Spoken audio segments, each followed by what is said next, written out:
In the shadow of World War II, a secret operation unfolded in the isolated mesas of Los Alamos, New Mexico. Known as the Manhattan Project, it was an unprecedented effort to develop the atomic bomb, a weapon powerful enough to end the war and reshape the world. The project brought together some of the brightest minds of the 20th century, working under intense secrecy and pressure.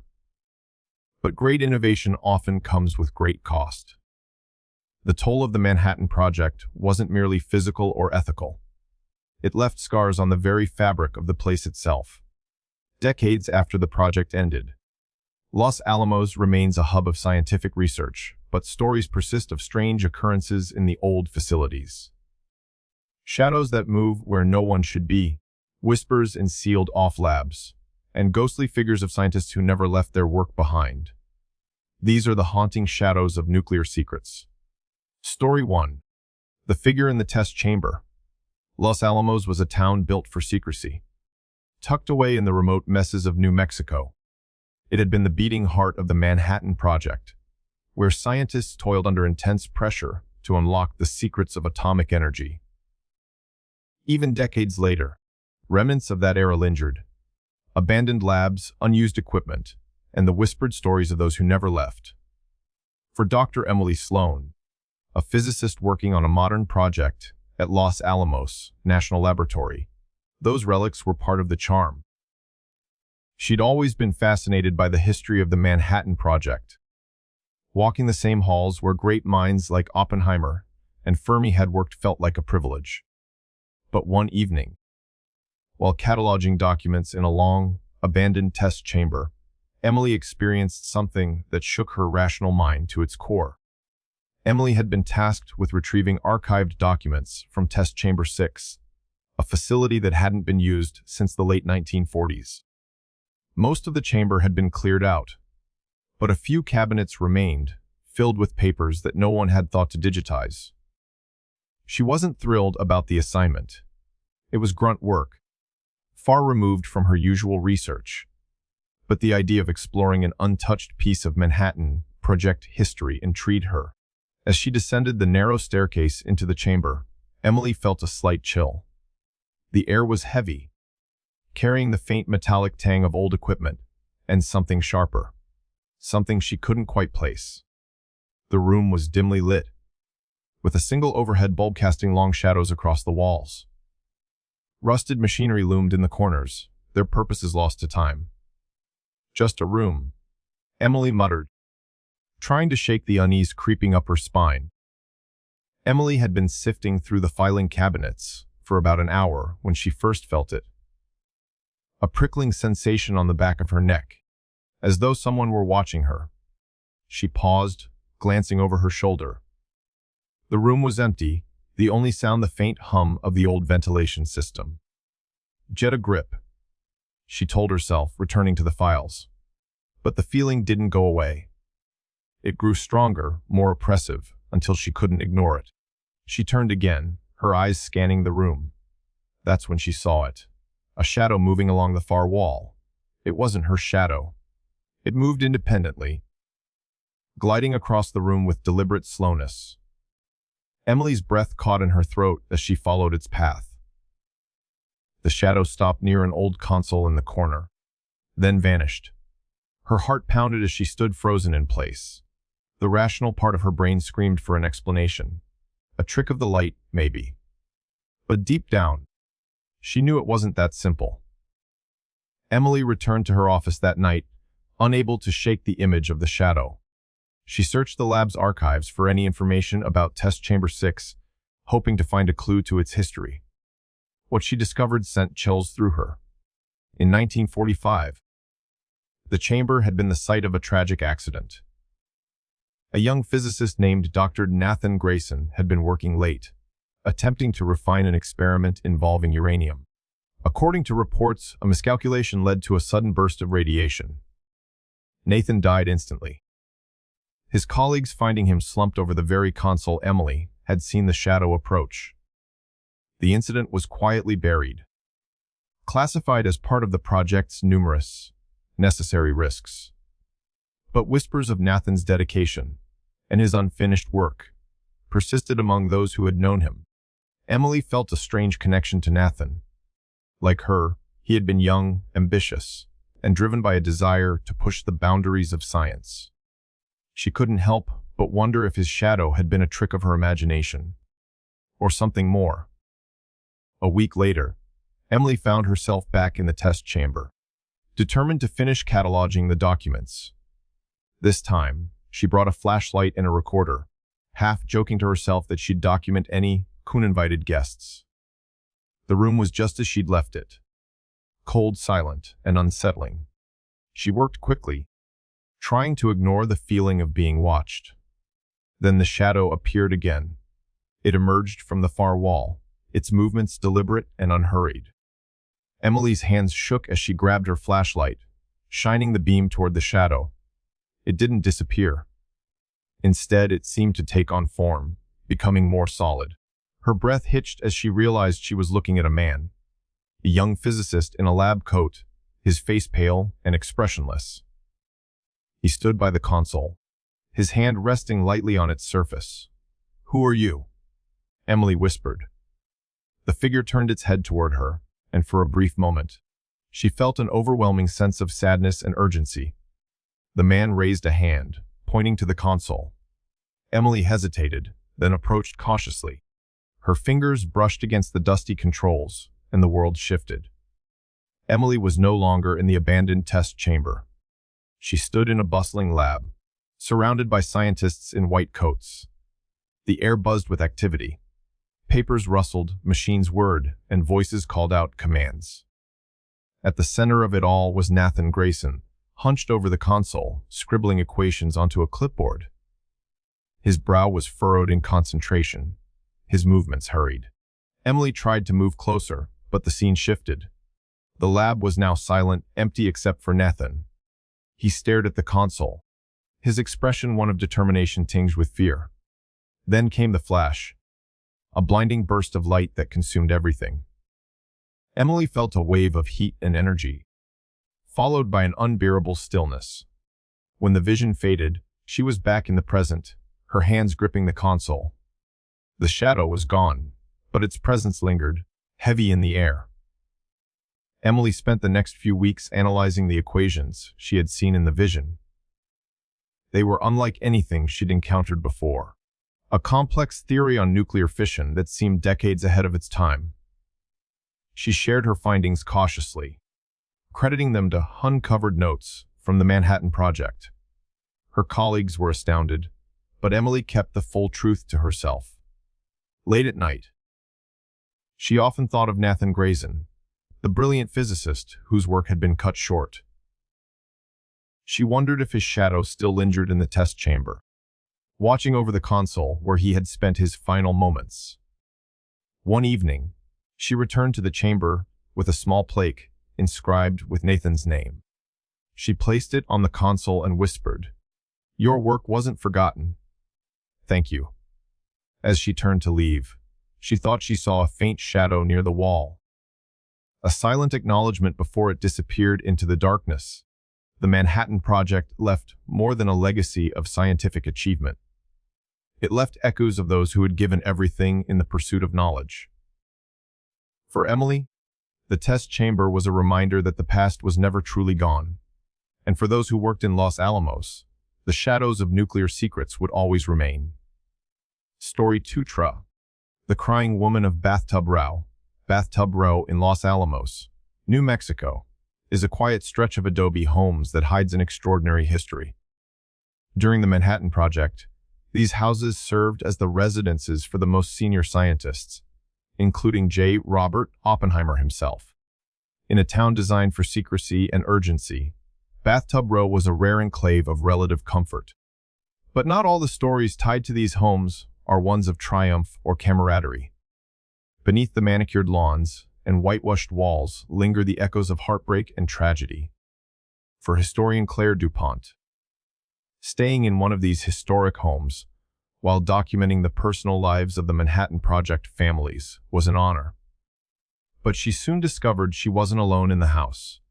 Someone or something remained, still grieving over an unspoken loss. Claire had always been fascinated by the human side of history. Her research focused on the untold stories of the Manhattan Project, particularly the families who lived in isolation while the scientists worked long hours. When the Los Alamos Historical Society invited her to document life on WWII, she jumped at the opportunity. The house she would stay in had been meticulously preserved, with original fixtures and furnishings from the 1940s. It had a charm that reminded her of a simpler time. Lace curtains on the windows, polished wood floors, and a clawfoot tub in the bathroom that felt like a relic of another world. Her first evening in the house was uneventful. Claire spent hours poring over journals and letters left behind by the family who had lived there during the war. But as she prepared for bed, an inexplicable heaviness settled over her. The air felt charged, as though the house itself was holding its breath. "It's just nerves," she told herself, brushing off the feeling. The next night, Claire was jolted awake by a sound, soft, rhythmic sobbing. She sat up, her heart racing, and strained to listen. The crying seemed faint but unmistakable, coming from the direction of the bathroom. Grabbing her phone for light, she crept down the hall. The house was dark and silent, save for the muffled sobs that grew louder with each step.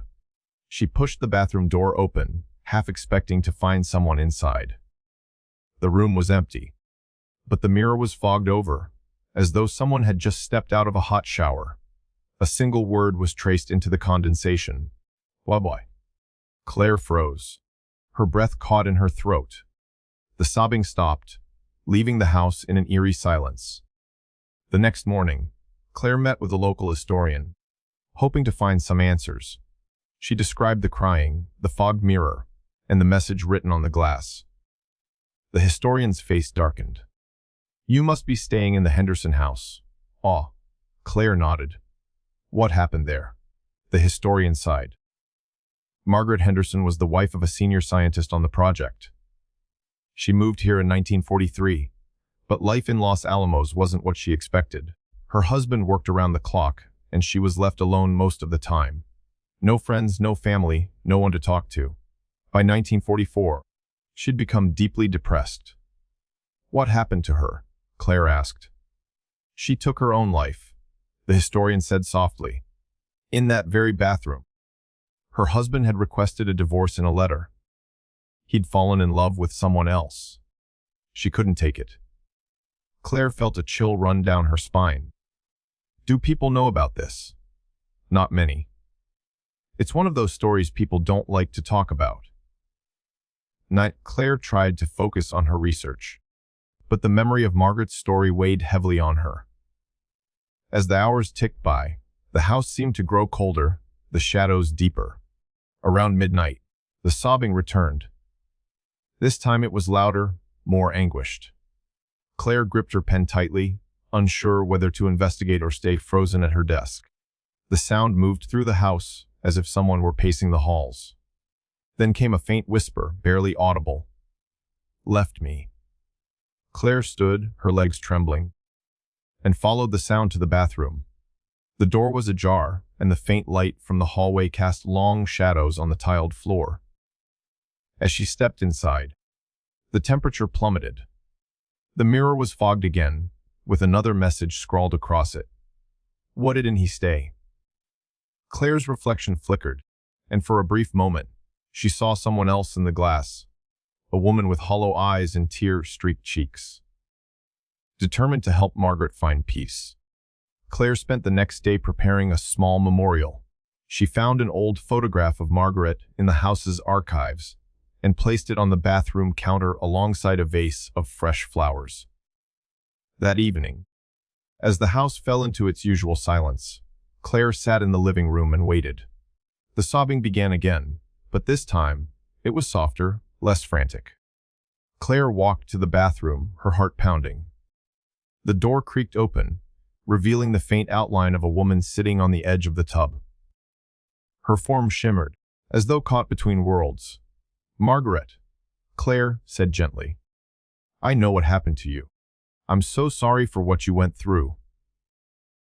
The figure turned toward her, And though Margaret's face was etched with sorrow, there was a flicker of gratitude in her eyes. "You're not forgotten," Claire continued. "Your story matters." The room grew warmer, and the figure slowly faded, leaving behind a sense of peace Claire hadn't felt since arriving. The sobbing never returned. Claire completed her research, but she couldn't leave without including Margaret's story. She wrote an article about the wives of WWII, highlighting their sacrifices and struggles, and ensured Margaret's name was remembered. For those who visit WWII today, one house stands as a reminder of the personal costs of progress. And for those who listen closely, the whispers of the past might still be heard. Story 3. The Whispering Lab. Los Alamos National Laboratory had always been a place of quiet intensity. Though decades had passed since the days of the Manhattan Project, the echoes of that time lingered in the air. Scientists moved through its halls with a sense of purpose, aware they were treating the same ground as some of history's greatest minds. Luis Martinez, a young technician specializing in maintenance and repair, had always admired the laboratory's history. But he preferred working in the newer facilities, where the equipment was modern, the lighting was bright, and the shadows didn't seem quite so long. When he was assigned to repair old equipment in Building 21, known to some as the Whispering Lab, Luis dismissed the name as an exaggeration. But as he descended into its silent depths one night, he learned the stories were far more real than he'd ever imagined. Luis's assignment sounded simple enough. Replace a faulty circuit board in one of the old machines that had been left dormant in Building 21. The equipment wasn't in regular use, but it had historical value, and the lab administrators wanted it preserved. The building itself was one of the oldest on the campus, dating back to the Manhattan Project. It had been used for early experiments with radioactive materials, a place where scientists pushed the boundaries of physics with limited safety precautions. When Luis arrived at the entrance, the building was dark and cold, its exterior weathered by time. The faint hum of the ventilation system was the only sound as he unlocked the heavy metal door and stepped inside. The air inside was thick, carrying the smell of aged chemicals and rusted metal. Luis shivered as he walked down the narrow corridor toward the lab. "It's just another job," he muttered, trying to shake the unease settling over him. Luis had been working in the Whispering Lab for about an hour, his hands steady as he replaced the circuit board in an old control panel. The hum of his soldering iron was comforting, a reminder of the tangible, logical work he knew so well. That's when he heard it, a faint whisper, so soft he thought he might have imagined it. He froze, his hand hovering over the control panel. The whisper came again, slightly louder this time, but still unintelligible. Luis glanced around the room. The lab was empty, its walls lined with rusting machinery and peeling paint. A draft stirred the air, but there was no one else there. "Hello," he called, his voice echoing faintly. The whispers stopped. Luis shook his head, chalking it up to his imagination, and returned to his work. But the feeling of being watched lingered, an invisible weight pressing down on him. The next day, Luis mentioned the whispers to his supervisor, more as a joke than anything else. "Guess the ghosts of the Manhattan Project don't like me messing with their stuff," he said with a chuckle. His supervisor's expression darkened. "You're not the first to say that." Luis raised an eyebrow. "What do you mean?" The supervisor sighed. "Building 21 has a reputation. Back during the Manhattan Project, there was an accident. One of the early criticality experiments went wrong. 3 scientists died, and several others were exposed to lethal doses of radiation. Ever since then, people have reported strange things in that lab." Luis frowned. "Like what?" "Voices. Cold spots. Shadows where there shouldn't be any. Most people avoid going down there alone." Luis laughed nervously, but the story stuck with him. That night, as he lay in bed, he couldn't stop picturing the lab. Its cold walls, its silent machines, and the faint whispers he couldn't quite understand. When Lewis returned to Building 21 the next evening to finish his repairs, the atmosphere felt heavier. The lights flickered as he entered the lab, and the air was colder than before. As he worked, the whispers returned, louder and more distinct. This time, Lewis could make out fragmented words. Stop. Leave. Don't repeat. His hands trembled as he set down his tools. The whispers seemed to come from all around him, overlapping in a chaotic murmur. Who's there? Lewis called, his voice trembling. The whispers stopped abruptly, replaced by an eerie silence. Then, at the far end of the room, a chalkboard that had been blank moments before now displayed scrawled equations, as though an unseen hand had written them. Lewis's blood ran cold. The equations were complex, far beyond his understanding. But at the bottom of the board was a single phrase that sent chills down his spine. We'd paid the price. Before Lewis could move, the room seemed to shift around him. The flickering lights dimmed, and the air grew impossibly heavy. He stumbled back, gripping the edge of a table for support. Suddenly, he wasn't alone. The lab was filled with figures. Scientists in white coats, their faces pale and their movements frantic. Louise watched in horror as they worked around a glowing sphere of radioactive material, their urgency palpable. One of the scientists shouted, his voice muffled but desperate. Another leaned too close to the sphere, and a blinding flash of blue light filled the room. Lewis felt the shock wave ripple through him, though he knew it wasn't real. He saw the scientists collapse, their bodies contorted in pain, as alarms blared in the background. The scene faded, leaving Lewis gasping for air in the silent lab. Shaken, Lewis left Building 21 and spent the night researching the accident his supervisor had mentioned. He found declassified documents describing a criticality experiment gone wrong in 1945. A scientist had accidentally brought two pieces of fissile material too close together, triggering a burst of radiation. The reports detailed the gruesome aftermath: intense radiation burns, agonizing deaths, and the lingering contamination of the lab. Survivor accounts mentioned hearing the final cries of their colleagues long after they had passed. Lewis realized the whispers he'd heard weren't random. They were warnings, echoes of the scientists' last moments. Determined to find closure, Lewis returned to Building 21 one last time. He brought with him a bouquet of flowers and a plaque engraved with the names of the scientists who had died in the accident. As he placed the plaque on one of the lab's tables, the air grew cold and the whispers returned. This time, they weren't frantic or angry. They were soft, almost grateful. Lewis felt a sense of peace wash over him as he whispered, "I'm sorry for what happened to you. You won't be forgotten." The lights flickered one final time, and Lewis thought he saw the faint outline of a figure standing by the chalkboard, its head bowed in silent acknowledgement. Lewis never returned to Building 21, but he carried the memory of his experience with him. The whispers of the past had been more than just ghostly echoes. They were a reminder of the human cost of scientific progress. For those who work in Los Alamos today, the Whispering Lab serves as a quiet testament to the sacrifices made in the pursuit of knowledge and the shadows of nuclear secrets that refuse to be forgotten. Story 4: Tree. The phantom fires of Pajarito Plateau. High above Los Alamos, the Pajarito Plateau stretches across the rugged New Mexico landscape. Its mess is dotted with scrubby pines and volcanic rock.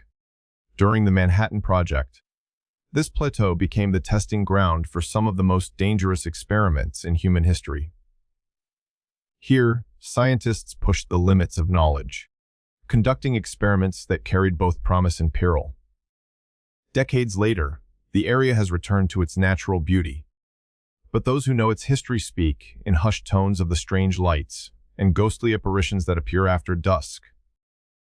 For Alina Chavez, a park ranger tasked with patrolling the plateau, the stories of phantom fires were just local legends, until one summer evening, when she encountered the past in a way she would never forget. The Pajarito Plateau had always fed alive to Lena, As a ranger, she had spent countless hours hiking its trails, monitoring wildlife, and educating visitors about its unique geology and cultural history. She loved the plateau's quiet beauty, the way the mesas glowed under the golden light of sunset. But as evening fell on this particular night, the plateau felt different. The air was heavy, the kind of stillness that makes every sound seem louder. Elena adjusted her flashlight, its beam cutting through the growing darkness.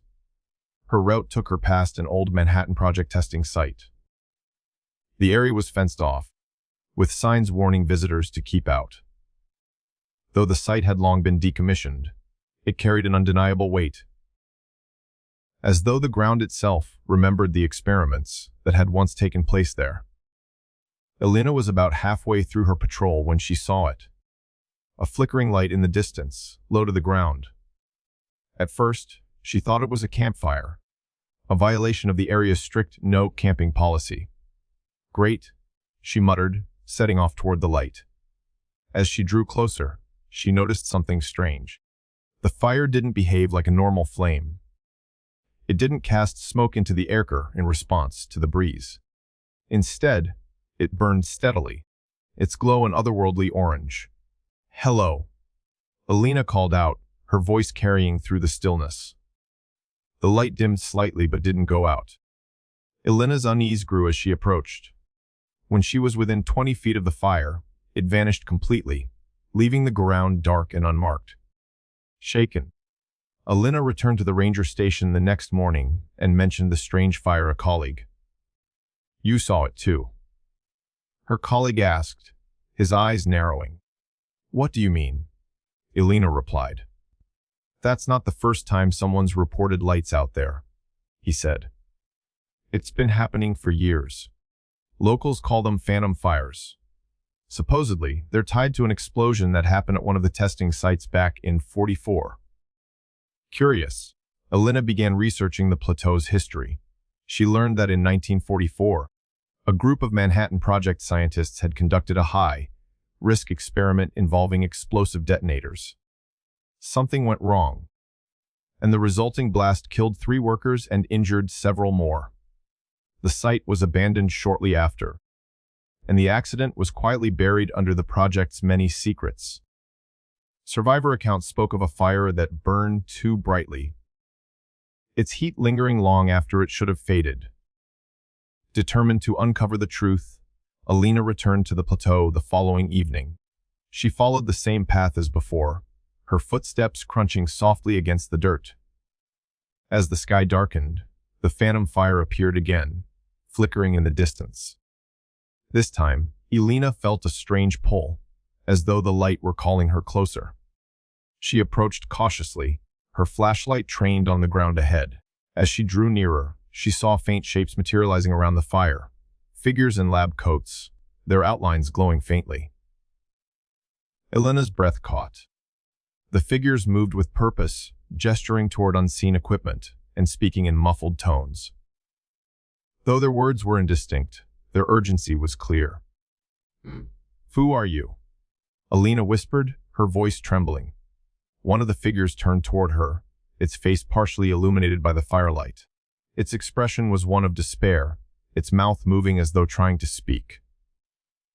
Suddenly, there was a flash of light, and the fire vanished, leaving Elena alone in the darkness.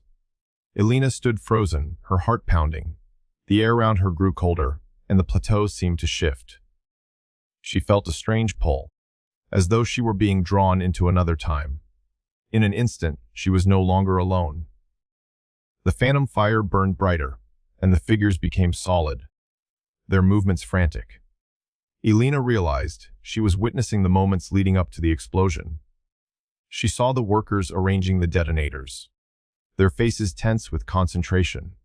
One of them, a young man with dark hair, shouted a warning, his voice filled with panic. Another tried to intervene, but it was too late. The explosion erupted with a deafening roar, a blinding light engulfing the site. Elena felt the heat against her skin, the shockwave rattling through her body. She saw the workers thrown to the ground, their forms fading into the fire's glow.